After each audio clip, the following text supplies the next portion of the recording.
So now that we have covered the mineral kingdom in doing the landscapes, we've done the plants. Now I want us to go to drawing the animals.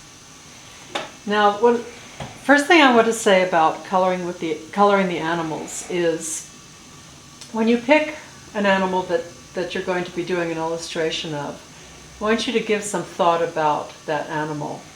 If it's one that you've actually had a chance to touch and you have some physical knowledge of its shape and its texture and its mass and its feeling, I want you to call on that memory and imagine that you are petting that animal. Maybe close your eyes and just run your hand along the spine of the creature, maybe from the nose up over the top of the head and along the spine. You've got different gestures of the animal. They're probably laying down, or they're sitting, or standing, or possibly even running. So you decide, of course, what position the animal's going to be in. But think of what that gesture of the animal's spine is. And pet that in the air, just as we do with form drawing, where we move it physically, move the shape physically first. You want to do that. Because when you're coloring, what you're actually doing is letting the crayon make a mark of the gesture that your hand is moving. So after they've moved it in with their arms and then their hands, then you can take the crayon and just do sketches of that spine gesture. Now you look at this perhaps and you see something that's curving around, and then if I were to work with it a little bit, now see, my crayon needs to be clean. If I was to work with a little bit, you see a mass of the head, and here we have this spine that I'm going to then fill in the body, and it's an animal I've touched so much that I know just where the mass of the body is and how flexible the body is. And then I can start looking at where the leg might be and where the mass of the muscle is on the leg, and then the foot coming out. And maybe this leg is coming out here, and this one here.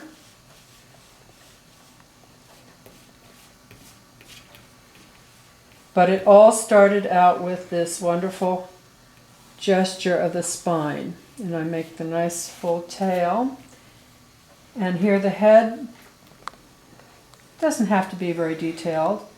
The little ears, see how I'm using the mama bear of the block crayon?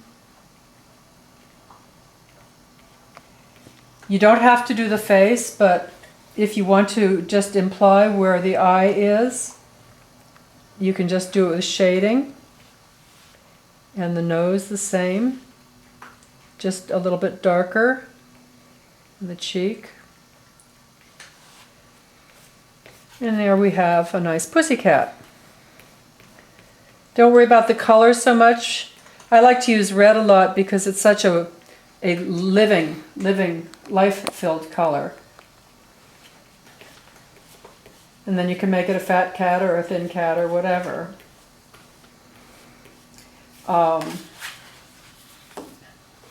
Here is another sketch that I did of a cat. I spent a little bit more time on it, you see, and it's a slightly different position.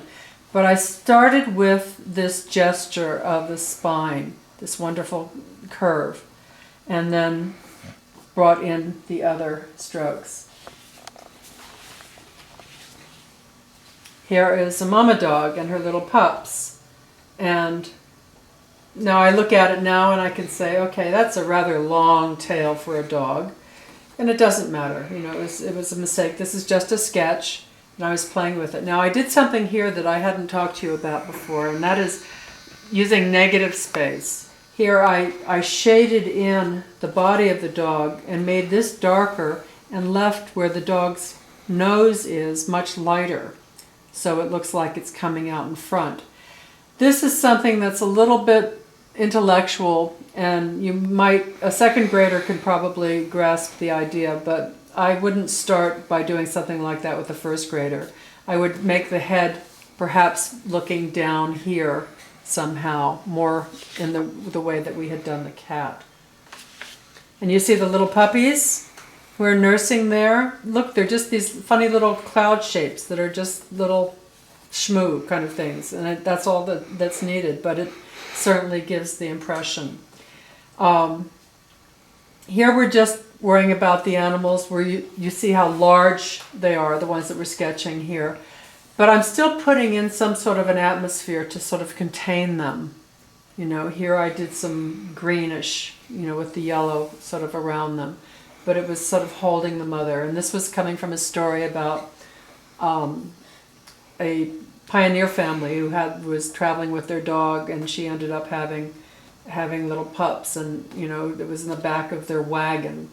And so I wanted to have that sense of containment, you know, and here Puss is, maybe she could even be basking in the light of the fireplace or something, or on a carpet.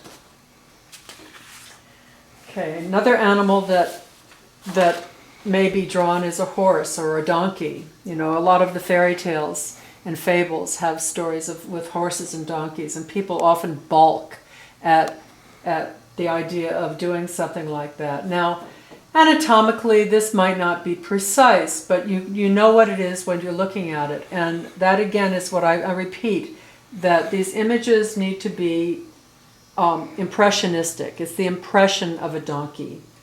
Okay, so how do we get the impression of a donkey? Maybe a child has never felt a donkey. Maybe they've never felt a horse. But they know that there's something, that their spine goes pretty horizontal. You know, it has to be able to carry people. So we first start with, as I should have done with the cat, I suppose, the ground line. And then you think, with that proportionally, how big do you want your animal to be? And with your hand, if you can sort of figure, just by the way that you put your hand on the page, how big you want it to be, you have an idea of where the spine is going to be. And it will be a horizontal line. So let's just very lightly. Now, when you're coloring with children and you're just starting with animals, I often say start doing your sketches with yellow. Now, for me to do that with yellow, I'm quite sure you can't see this. I can barely see the yellow myself. So I'm going to use the red crayon.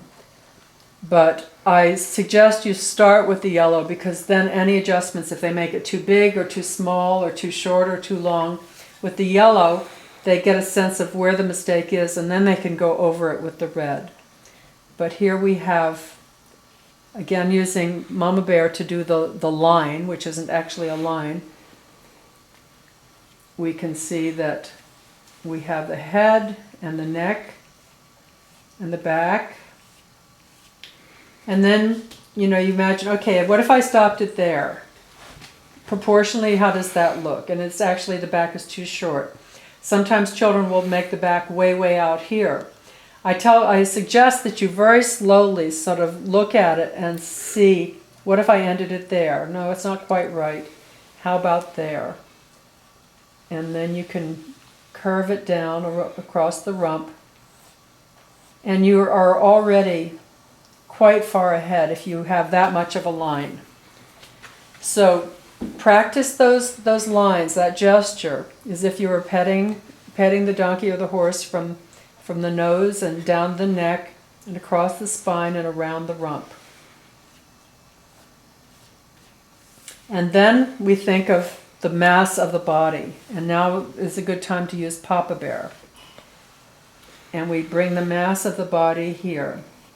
Now I know horses tend to be a little bit fuller here, and then they start to get a little bit slimmer here. Depends on the horse, I suppose, but there's a tendency that way. Actually, a lot of animals have that, the bulk in the chest area. And then, of course, since they're runners, more so horses than donkeys, but they still have this muscle here. And as much as possible, if they can touch the animals, or even a little statue, so they can get close their eyes and just touch it and feel those shape relationships. then they can have a sense of this, maybe this hind leg in that muscle. Now the thing about donkeys and horses is that instead of the leg just coming straight down, it goes back and then it comes down. And I have found that even first graders can grasp this if you just take the time for them to see that. Okay, I didn't finish filling in this neck. The neck is strong. The head is long and thinner. And it's just a sketch that I'm doing here. It's not going to end up perfect. I would take a lot more time, but it's just to give us a sense of where things go. And in this case, the front leg, the forelegs, come not right from the fullness of the chest, but back a little bit, and they could go straight down. And then later, if the child wants to experiment, they can try having maybe one leg coming out and bent, and maybe they want to show the back leg on the other side here. These are things they can play with. Okay, and if I don't really like the rump, then I can go over a little darker color. And then if it's a donkey, it's going to have much bigger ears than if it's a horse. And you decide what it's going to be there. And if it's going to have, as in this picture, you have the little fringe along the neck, the nape, then maybe for a horse you would have more of a mane coming down there. The tail, and it's just a very simple thing. Please don't get it any more detailed than this. I know that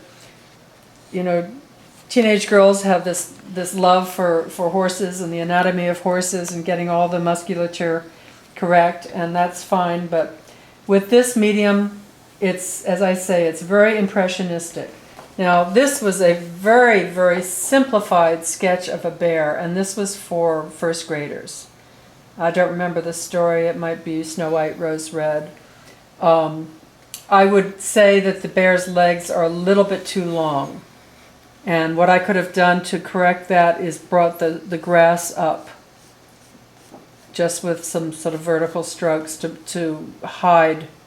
You want to think of different clever ways to hide your mistakes. And bushes and grass are great ways of covering over mistakes of animals. Just let the vegetation sort of cover over them. But you see here we have this fullness of his back. And here the legs are less articulated than with the horse, because they're so massive, they're rather fat, and they're shaggy.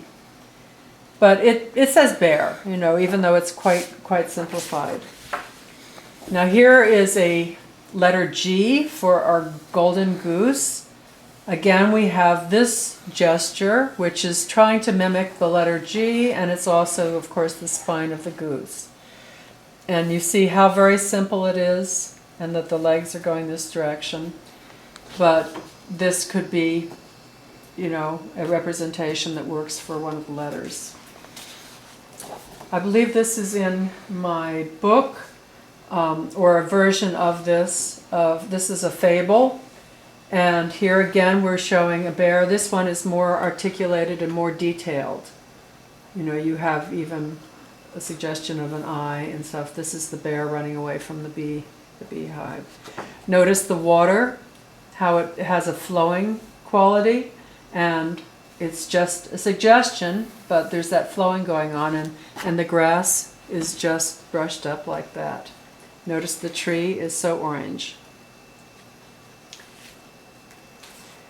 Here we have the Aesop's fable. You have the land, and instead of the stream, we have a road that gets larger the closer it gets. The turtle, again, there's the gesture of his shell with his little head coming up. The bunny, again, has this running gesture as if it's leaping. This one I did in negative space. I first colored the bunny in yellow before I had even really filled in all this back here. I colored in the bunny yellow, and then I went around it with the blue and yellow to make the grass. So the bunny appears to be a lighter color. I've also done this with the children with just making it a brown bunny, and it works fine. This is something that children are able to copy quite well. Now here I have